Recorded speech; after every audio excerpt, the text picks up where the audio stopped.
என்னடா இது பேட்டெல்லாம் எடுத்துன்னு வரான்? கிருடி விளையாடிட்டு அப்படியே வரான் போலுக்கு. சரி, அவன் போற வரைக்கும் வாய முடியும் கம்முனுக்கிறது தான் நல்லது. நீ ஒரு அப்பனுக்கு பிறந்திருந்தா, நீ சரியான ஆம்பளையா இருந்தா, இப்போ என்ன கடுறா பார்க்கலாம். அடே, அது தெரியாம தான்டா நானே குழம்பி போயிருக்கிறேன். முதல்ல எங்க அம்மா யாருன்னு எனக்கு தெரியட்டுண்டா, அப்புறமா என் அப்பா யாருன்னு கேட்டு சொல்றேன். இப்போ கடுறா. காலைல அந்த கொலை கொலைச்சா இப்போ கடுறா.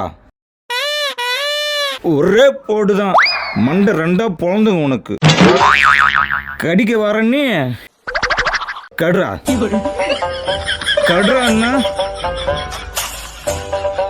அந்த பயம் இருக்கணும் உனக்கு.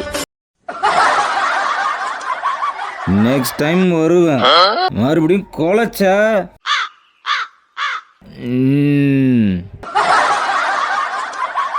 ஐயோ, அடியே என்ன பெத்தவளே, கண்ட குடிகார நாயெல்லாம் வந்து என்னை கேள்வி கேட்டுட்டு போற மாதிரி வச்சிட்டேடி. நீ மட்டும் என் அப்பா யாருன்னு மட்டும் கரெக்டா சொல்லிடுறி. அடுத்த இடம் வரக்குள்ள அவன் தொடையில இருந்து அரைக்கில கறி எடுத்துறேன்டி. இது ஓமல சத்தியண்டி.